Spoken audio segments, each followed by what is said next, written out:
Oi, pessoal, tudo bem com vocês? Estamos aqui então para mais uma aula de história. E na nossa aula de história de hoje, nós vamos falar sobre a Grécia Antiga. Nós vamos falar sobre uma das principais civilizações da Antiguidade Clássica. E falar da Grécia Antiga, né, abrange tantos períodos. Historicamente falando, nós entendemos que nós temos tantas coisas, tantos conceitos a se tratar em Grécia Antiga, que obviamente seria impossível falar para vocês em poucos minutos, como nós temos feito em outras aulas. Então eu pretendo que nós façamos então um panorama. Iremos fazer nessa aula então um panorama sobre a Grécia Antiga. Tá? Meu nome é Emerson Modesto, sou professor de História. E nós vamos fazer aqui então esse panorama, espero que vocês gostem. Curtam, compartilhem, né? Que vocês possam se inscrever aqui também no canal e que vocês possam acompanhar as nossas outras videoaulas também que nós temos feito, né? Espero que vocês gostem então desse resuminho nosso. Até mais. Bom, então vamos lá.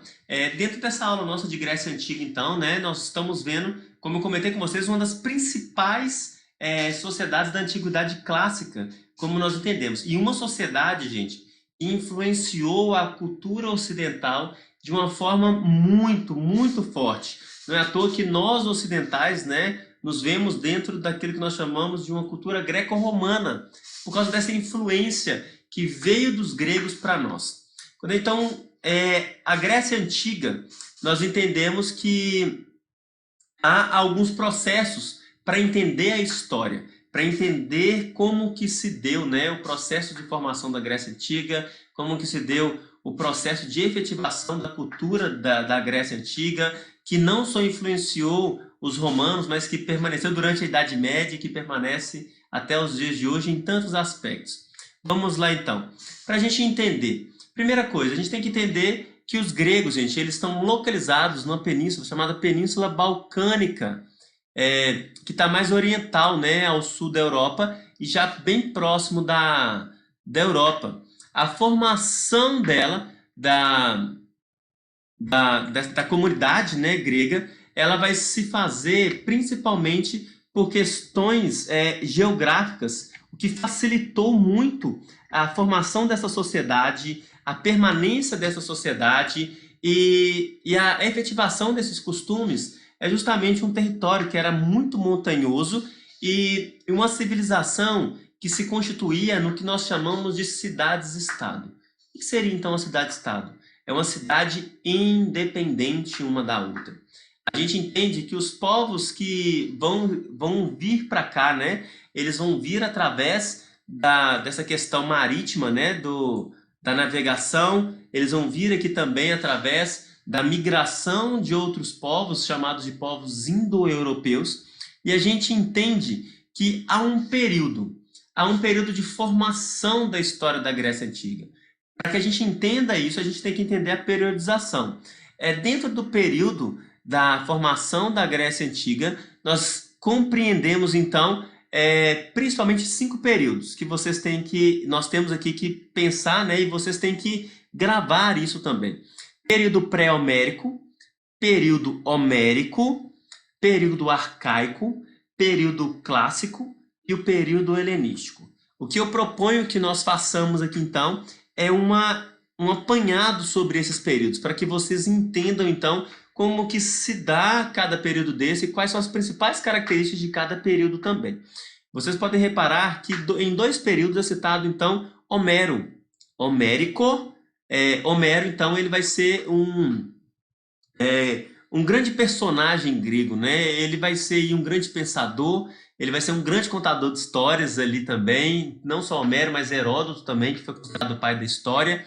E a gente entende que, de acordo com os contos de Homero e com aquilo que era relatado por ele, que a gente entende como também que se dá essa formação, como que se dá a oficialização das civilizações que são conhecidas como civilizações cretenses e das civilizações micênicas, como vocês têm visto aqui. Então vamos lá. Para a gente entender, então, o período pré-homérico é um período de formação da Grécia Antiga, de formação do homem grego, né? Ele vai ser formado, então, com os povos cretenses, ou também minoicos, como são conhecidos, e os povos micênicos, que são conhecidos como os povos aqueus. A formação da Grécia como um todo, gente, nós caracterizamos principalmente 4 povos: os aqueus, os jônios, os eólios e os dórios. Esses povos, pela formação das cidades-estados, de serem cidades independentes, cada um deles, então, vão colocar características específicas, onde eles vão ser, então, visto como essas duas características, né, de povos cretenses e de povos micênicos, como nós estamos vendo aqui. O que seria, então, o homem grego? O homem grego ele vai ser o resultado da miscigenação dos palasgos, que está referindo diretamente uma ocupação do período neolítico, que é quando esses povos estão migrando e efetivando ao redor de rios e conquistando, né? Esses povos são chamados de povos indo-europeus, e são eles, como eu já tinha falado para vocês, aqueus, eólios, jônios e dórios. A formação deles se dá então por essas migrações e pela questão da cultura deles. Apesar de serem cidades-estados, os aqueus, os eólios, os jônios, os dórios, para que se formasse o que hoje nós chamamos de Grécia Antiga, eles tinham características em comum, como a língua, a cultura, não é? A questão do comércio marítimo, que era o que propiciava a economia da Grécia Antiga naquele momento. A gente vai entender que no ano 1200 a.C. vai acontecer então a invasão dos dórios. Os dórios, gente, eles vão encerrar o período micênico porque eles não são um povo que se mistura. E os dórios é que vão dar origem então aos povos que nós conhecemos como os espartanos, porque eles também não se dividem, né? Na história de formação da Grécia, nós vamos ter várias diásporas. O que seria uma diáspora? Diáspora, a grosso modo, é um espalhar. Então, esses povos, à medida do crescimento deles, eles vão espalhando em outras cidades gregas, né? Corinto, Éfeso, e vão formando outras cidades gregas, Atenas, Esparta, como é a questão dos dórios. E no passar dos anos, esses povos, então, na questão da mistura, na questão daquilo que realmente eles tinham de característica, vai permanecer e vai formar a civilização grega num todo. Aí, isso nós vimos então que o período pré-homérico era um período de formação. Eu não entrei a fundo com vocês naquilo que se relaciona à questão das civilizações cretenses e micênicas, porque a gente está vendo aqui um panorama, né, de como que é a Grécia, do que é a Grécia. Então, para a gente entender, o segundo período é o chamado período homérico. Esse período já é um período pós-invasão dórica e ele vai dever muito àquilo que Homero fez, né, aos contos de Homero. Homero tinha 2 tipos de contos, Ilíadas e Odisseias. Dentro das Ilíadas de Homero, nós vamos ter uma das mais famosas dela, que é a Guerra de Troia. A Guerra de Troia, gente, nós acreditamos que historicamente não há uma efetivação de algum conto que realmente possa ter acontecido a Guerra de Troia. Mas há um relato histórico que, de fato, a cidade de Troia existiu, sim. Não é? A questão é que a Guerra de Troia vai contar, então, da questão de Helena, né, do rapto de Helena pelo príncipe Paris, em que vai haver, então, a guerra dos gregos com os troianos. E que a vitória dessa guerra vai se dar por um presente que a Grécia vai dar por fingir ter perdido a guerra.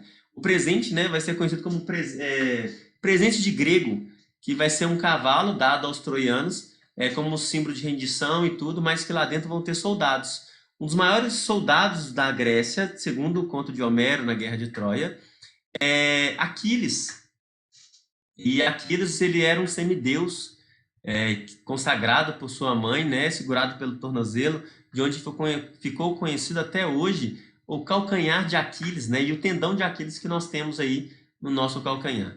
Com relação às Odisseias, nós vamos ter as aventuras, né, de Ulisses, ou Odisseu, como ele passou a ser conhecido. E dentro dessas histórias, né, nós temos um conto também que ele fala que ele, nas suas viagens, né, para que os seus navegantes não fossem hipnotizados pelas sereias, eles deveriam colocar cera no ouvido. E essa cera, então, tampava, né, a cera do barco, passava no ouvido colocava no ouvido para que eles não ouvissem o canto das sereias, não fossem hipnotizados e naufragassem, né? São alguns dos contos de Homero que vai marcar esse período dentro dessa formação que nós estamos vendo. É dentro desse período também que nós vamos ter a primeira diáspora, que foi o que eu comentei com vocês. Quando os dórios invadem, eles invadem de forma tão violenta, né, que alguns desses povos que haviam formado a Grécia, eles vão fugir para outros lugares.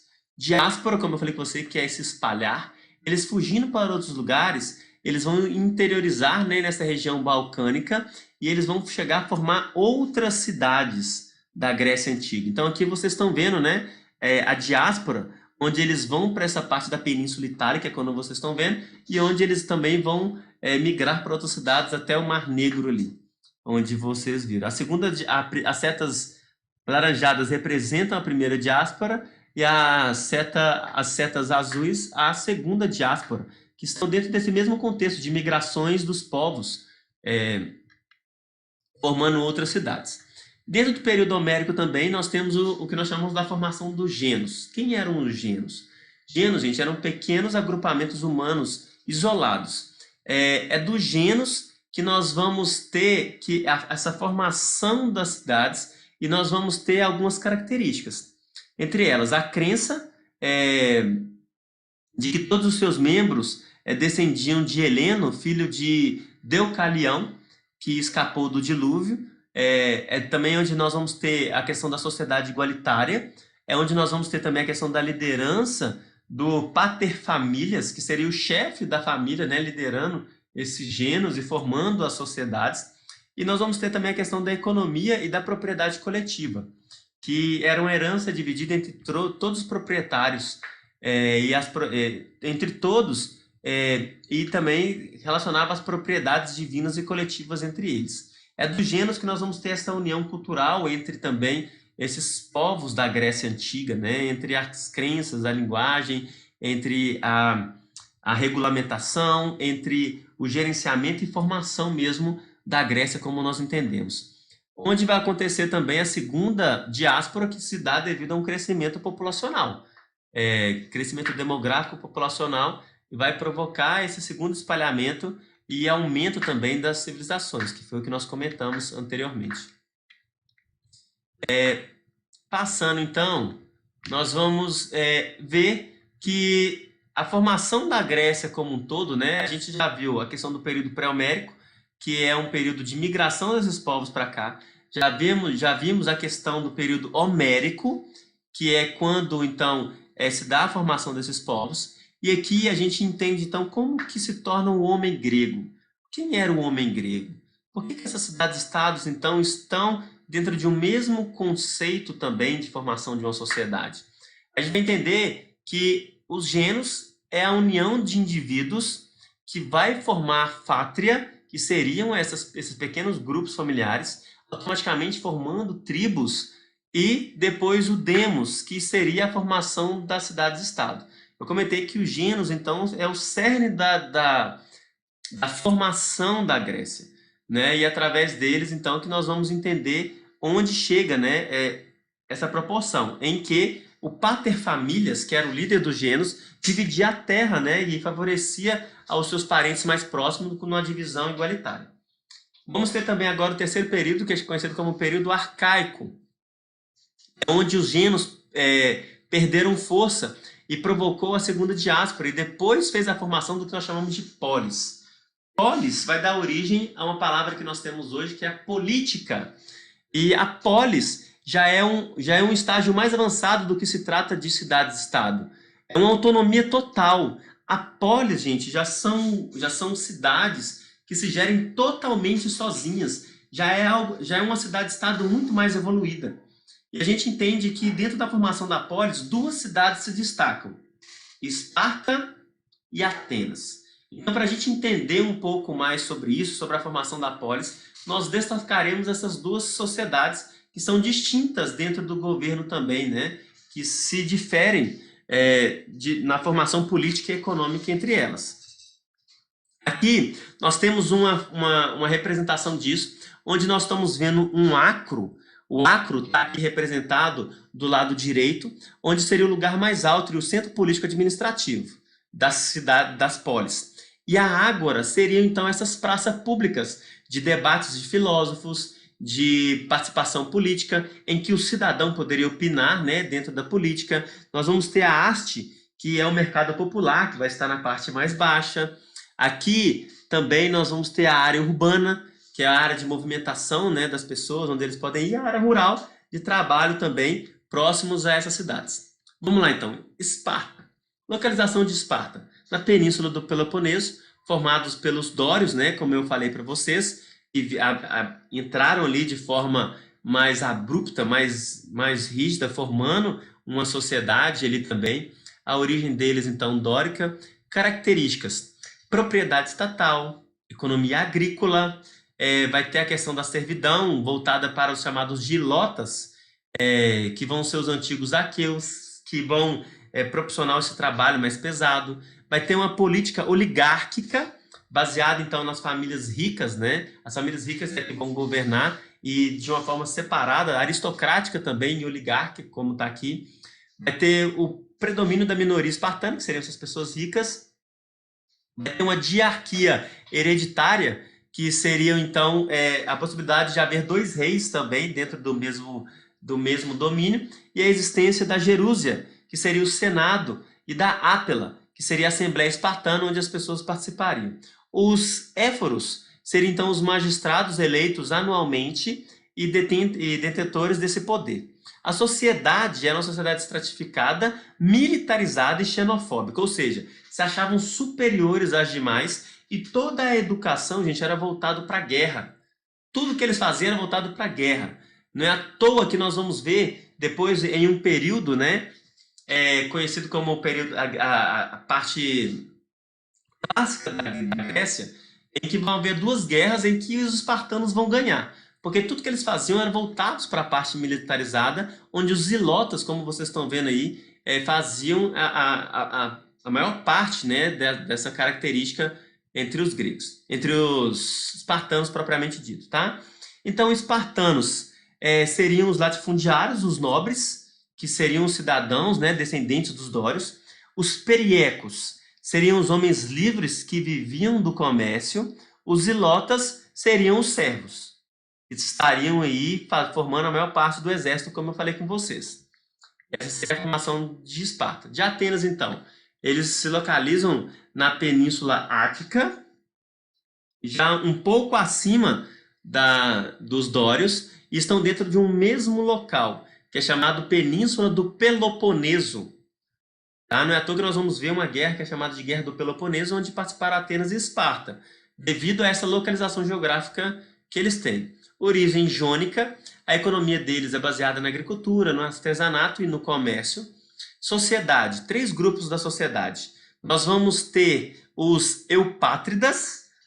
Os eupátridas seriam cidadãos descendentes dos fundadores das cidades, que seriam de origem jônica, como nós falamos, né? Os geórgios, os eupátridas seriam os melhores, os geórgios, georgóis, me perdoem, os piores, e os tetas, os sem terras, que estariam divididos nas sociedades. Nós temos também os metecos, que seriam os estrangeiros, aqueles que vão fazer parte, né, associados à sociedade, e os escravos, que poderiam ser por dívidas ou por capturas em guerra. Aqui nós temos a porcentagem da população. E é de Atenas também que nós temos um conceito de cidadania, de quem era um cidadão. Não é? O cidadão, na linguagem de hoje, é aquele realmente que tem sua identidade, seu CPF, aquele que tem um registro social. Lá na Grécia, um cidadão ele se fazia pela questão do nascimento.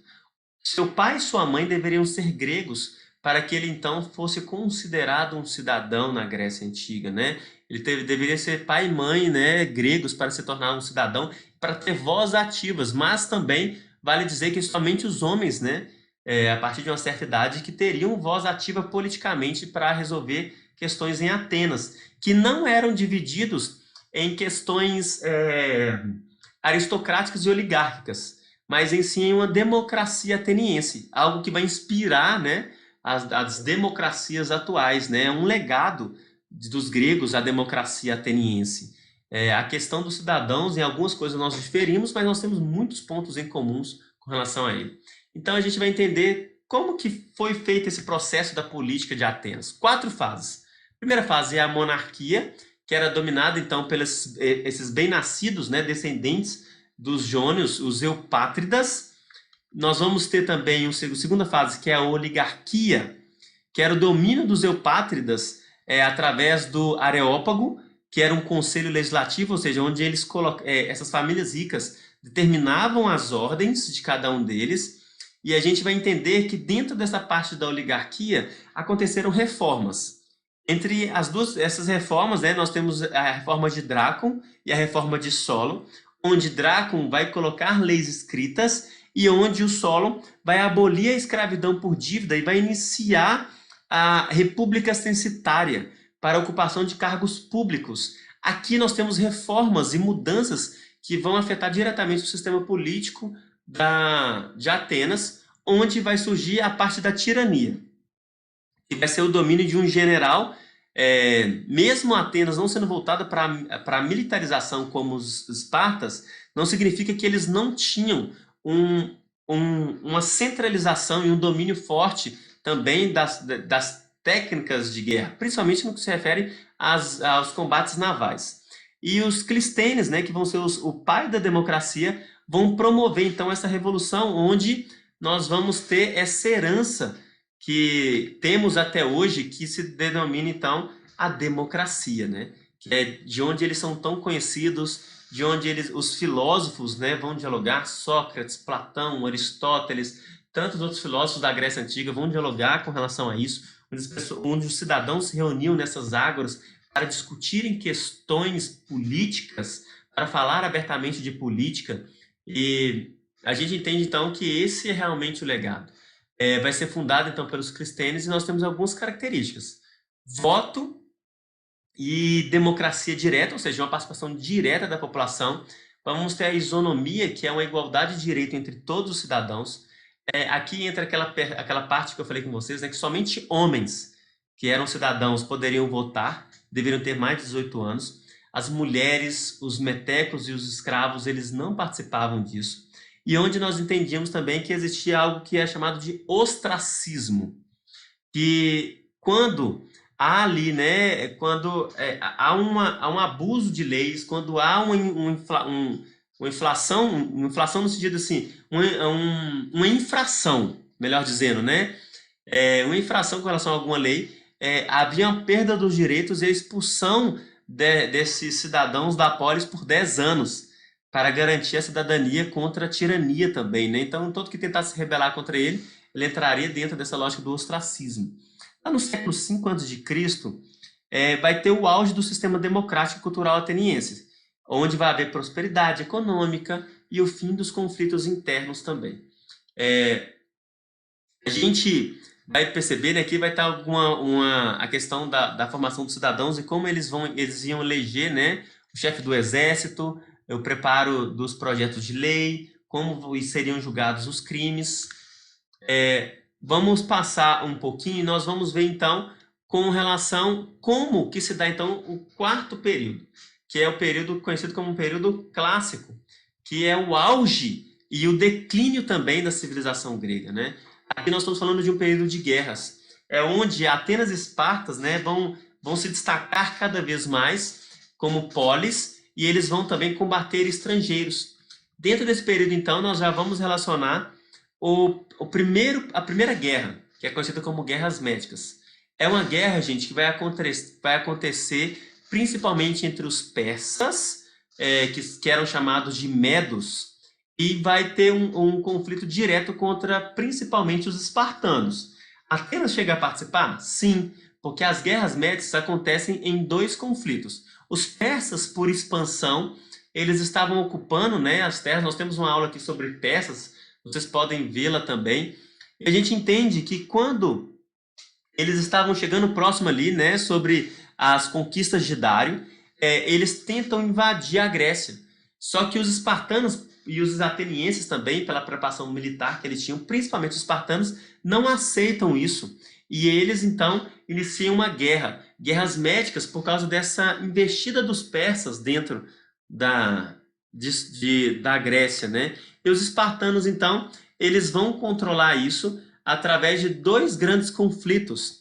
O primeiro, né, vai ser um conflito realizado com 300 espartanos, e o segundo vai ser um conflito realizado, então, com 10.000 espartanos. A gente entende, gente, que a superioridade militarista que eles tinham era tão superior que o exército persa não foi capaz de vencer, né, essas falanges gregas, essa preparação para o exército, principalmente dos espartanos, como nós vemos aqui, né, que é tão efetivo dentro de combates quanto eles já imaginavam que seria mesmo, né? Quando é vencida as guerras médicas, vai acontecer uma batalha que nós chamamos de Batalha da Maratona, onde um ateniense, né, ele vai correr para avisar aos atenienses da vitória, né? E ele vai morrer. As pessoas vão comemorar, só que esse atleta, né? Esse preparador e a atleta, ele morre. Onde vai ser conhecido esse episódio como Batalha da Maratona e onde permanece hoje essa lógica nossa de maratona, pela quantidade de quilômetros também que ele correu. Dentro desse conflito, então, os espartanos, eles vencem e é criado logo após, então, uma liga. Entre Atenas e Esparta é criada uma liga chamada Liga de Delos, ou também chamada Liga do Peloponeso, pela ilha, pela região, né, pela península onde eles estavam. Essa aliança, gente, é uma aliança militar, onde os atenienses, né, vão ter sua hegemonia sobre outras polis, e onde vai haver, então, cobrança de impostos para outras polis também. Vai ser criado também essa reação de Esparta, que é a Liga do Peloponeso, né, entre Atenas e Esparta, para a união financeira e tudo mais. A gente entende que dentro dessa liga vai haver, então, uma desavença entre Atenas e Esparta, principalmente no que se refere a questões financeiras, em que vai haver, então, a Liga do Peloponeso se torna uma guerra. Guerra do Peloponeso. Atenas e Esparta agora estão em guerra, e essa guerra, gente, é uma das mais prejudiciais para toda a Grécia. Essa guerra vai envolver várias cidades-estado e polis gregas, e ela vai durar aí, aproximadamente aí, 28 anos, onde vai terminar com toda a Grécia destruída, né? Aqui vocês estão vendo os momentos, aqui vão entrar. O fim, gente, aqui é resultado do fim da democracia ateniense. Aqui vai causar a invasão da Macedônia, vai enfraquecer as polis gregas. A Grécia vai ficar totalmente destruída e fragilizada depois da Guerra do Peloponeso. Aí nós vamos entender que o resultado disso foi quando então os macedônios eles vão promover uma batalha que era chamada Batalha da Queroneia, e eles vão invadir a Grécia, os macedônicos, com Filipe II, onde vai haver então vai haver um novo período que ficou conhecido como período helenístico, onde esse Filipe II, ele entra dominando a Grécia, né, dentro da Batalha da Queroneia, falei com vocês, e logo após isso, o seu filho, Alexandre Magno, conhecido também como Alexandre o Grande, ele conquista a Grécia. Alexandre o Grande, gente, ele foi instruído aos pés de Aristóteles. Então, ele era um bom conhecedor da cultura grega. Sendo conhecedor da cultura grega, ele vai unir a cultura grega com a cultura oriental, formando, então, esse período, conhecido como período helenístico, onde ele expande ele expande por todo o mundo oriental, né? Por todo mundo antigo, a cultura grega, onde vai influenciar diretamente a questão religiosa, a questão cultural, a questão da formação de outros impérios, como o Império Romano também, que culturalmente era grego, né, por formação. E a gente vai entender, então, que Alexandre o Grande, o império dele, vai pegar uma parte da Europa, Ásia, África, e vai difundir essa cultura grega, como eu já comentei com vocês. A gente entende que dentro dessa parte, então, essa difusão da cultura grega o que também vai influenciar diretamente a nossa cultura hoje, né? que é essa cultura greco-romana que nós estamos vendo. Ele, dos 20 anos, ele começa a governar, aos 33 ele morre envenenado, e vai dar o fim, então, ao reinado da Grécia, né? Ao reinado da Macedônia, do período helenístico, e vai dar início a um novo império que vai surgir, que é o Império Romano. A gente entende, então, a cultura grega, né? Alguns aspectos rapidinho para a gente, ó. Vai ter a base na razão humana, no antropocentrismo, homem, centrismo no centro, onde eles vão se focar, né, no pensamento filosófico de Sócrates, Platão, Aristóteles, dos pré-socráticos, dos pós-socráticos também, que vão vir, vão repercutir, vão falar sobre tantas coisas que nós estudamos até hoje. É um legado. A religião deles é uma religião do politeísmo antropomórfico, porque eles acreditavam que esses deuses tinham características humanas, tinham formas humanas e sentimentos humanos também, dentro da mitologia, né? Formada ali por Urano e Gaia, onde vão vir os titãs, entre o principal dele o Cronos, e os deuses, né? Entre os principais, Zeus, Hades e Poseidon. Como eu sei que, né, muitos de vocês já ouviram, os gregos acreditavam então que esses deuses habitavam no Monte Olimpo e que eles tinham esse controle, né? Que nós estamos vendo alguns deuses do Monte Olimpo, Zeus, Hera, Atena, nós temos o Poseidon, aqui Afrodite, o Dionísio. Aqui nós temos, né, o antigo teatro, onde eram feitos, né? Porque o teatro grego também dentro das artes é algo que influencia até hoje, né, as culturas. Haviam duas características do teatro, as comédias e as tragédias. E eles faziam representando isso com máscaras, onde, de acordo com a máscara que eles colocavam, eles representariam isso também. E hoje nós vamos ter aí alguns contos, né, com relação a isso, alguns estudos que são feitos dentro dessa perspectiva artística, escultural, arquitetônica, da questão literária. A cultura grega, gente, é extremamente rica. Muito, muito, muito mesmo. Aqui nós estamos vendo algumas fotos, né, dessa questão arquitetônica, daquilo que eles faziam, com uma história, né? Nós vamos ter o pai da história, que é o Heródoto, que eu comentei com vocês lá anteriormente. Falei a questão da filosofia com vocês também, das explicações racionais sobre o universo, sobre a vida, sobre o homem. Na educação, nós temos uma educação sofista, que foi muito criticada por Sócrates, né, que vai trazer dúvida em relação às verdades absolutas e às crenças e às interpretações. Vamos ter escolas socráticas, muito repercutida aí também por Platão, que vão falar sobre felicidade, sabedoria, virtude. Platão, ele vai ser o teórico das ideias, Aristóteles vai ser o teórico do mundo natural, e a gente vai entender que a morte de Sócrates, né, justamente foi uma grande perda, né, para a questão cultural, sendo que até hoje, historicamente e filosoficamente, ainda se vê, né, ainda se questiona sobre a morte de Sócrates e sobre a existência dele também.